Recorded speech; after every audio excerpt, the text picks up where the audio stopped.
Kalau lagi lihat langit malam terus ada bintang jatuh, rasanya keren banget ya.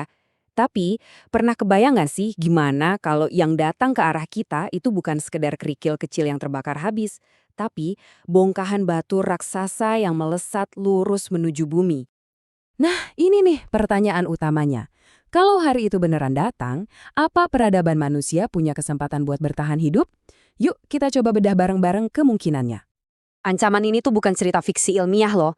Kenyataannya kita udah beberapa kali hampir celaka. Dan bahkan udah sempet ngerasain sedikit kekuakannya. Betul banget. Baru di tahun 2019 loh, ada asteroid yang sampai dijuluki pembunuh kota sama NASA. Dan itu nyaris banget nabrak bumi. Yang paling bikin merinding, kita baru sadar pas dia udah deket banget. Ini kayak wake up call yang serius banget, nunjukin betapa rentannya pertahanan kita. Atau, coba deh ingat lagi kejadian di Chelyabinsk, Rusia tahun 2013. Asteroid yang ini bahkan nggak nyentuh tanah sama sekali. Dia meledak jauh di atmosfer, tapi energi yang dilepaskan itu setara dengan 30 bom atom Hiroshima. 30! Kebayang nggak kekuatannya kayak apa? Cuma dari gelombang kejut ledakannya aja, 1.600 orang luka-luka. Kebanyakan karena kena pecahan kaca dari ribuan gedung yang jendelanya hancur. Padahal itu cuma asteroid seukuran gedung 6 lantai. Terus, gimana ceritanya kalau yang datang itu jauh-jauh lebih besar? Oke, untuk ngerti skala ancaman yang sebenarnya, kita perlu kenalan dulu sama benda-benda ini. Dan apa aja rekam jejak mereka di masa lalu planet kita. Jadi, apa sih bedanya? Gampangnya gini, asteroid itu bongkahan batu raksasa di luar angkasa yang ngorbitin matahari.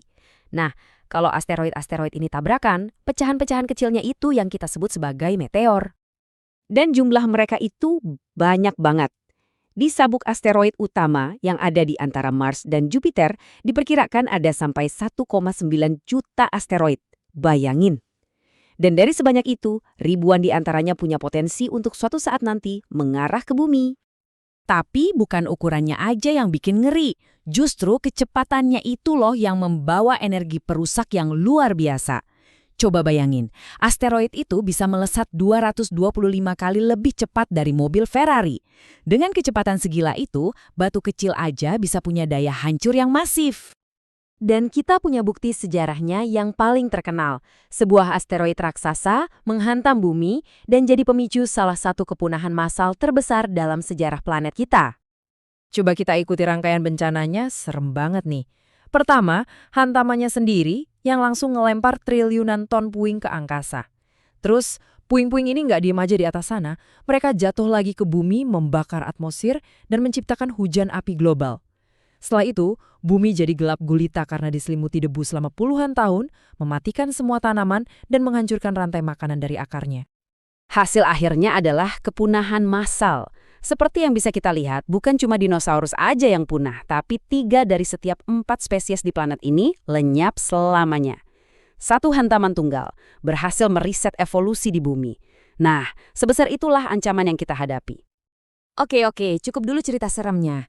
Kabar baiknya adalah kita ini bukan dinosaurus. Kita sadar akan ancaman ini, dan kita sedang mempersiapkan cara untuk melawannya. Yap, ini bukan lagi cuma ada di film Hollywood.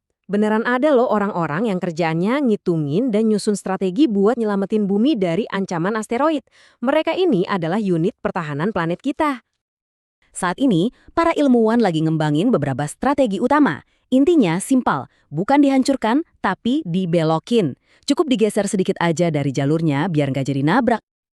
Ada 3 metode utama nih yang lagi dikembangin. Pertama, kinetic impactor.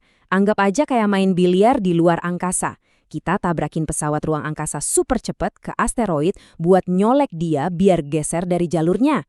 Kedua, gravity tractor. Nah, ini cara yang lebih halus. Kita parkir pesawat ruang angkasa di dekat asteroid, terus pakai gaya gravitasi si pesawat buat pelan-pelan menyeret asteroidnya ke orbit yang aman. Tapi ini butuh waktu tahunan. Dan yang ketiga, ion beam shepherd. Ini kayak pakai semprotan angin raksasa, kita tembakin partikel ion buat ngedorong asteroid pelan-pelan tapi pasti. Nah, pilihan metodenya tergantung banget sama seberapa banyak waktu yang kita punya. Tentu aja, ada satu pilihan terakhir kalau kita udah kepepet banget, ngirim nuklir.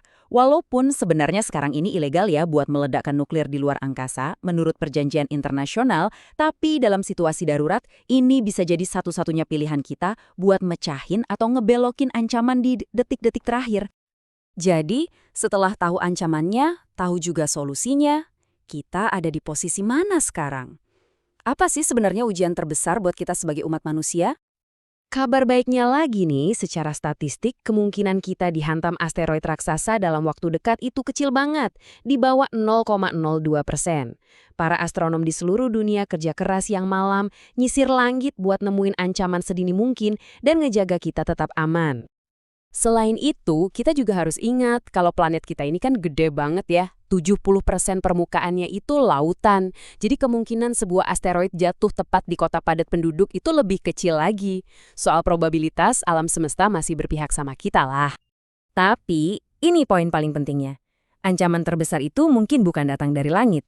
Kalau kita terus-terusan sibuk berantem sendiri, terpecah belah, dan gak percaya sama sains, ya kita bakal rentan. Bukan cuma sama asteroid, tapi sama banyak ancaman lainnya juga. Pada akhirnya, perbedaannya jelas banget. Dinosaurus itu nggak punya teleskop. Mereka nggak punya program luar angkasa. Mereka cuma bisa ngeliat ke langit. Nggak tahu kalau akhir mereka sebentar lagi datang. Kita? Kita punya pilihan. Dinosaurus nggak pernah tahu apa yang akan menimpa mereka. Kalau kita, gimana?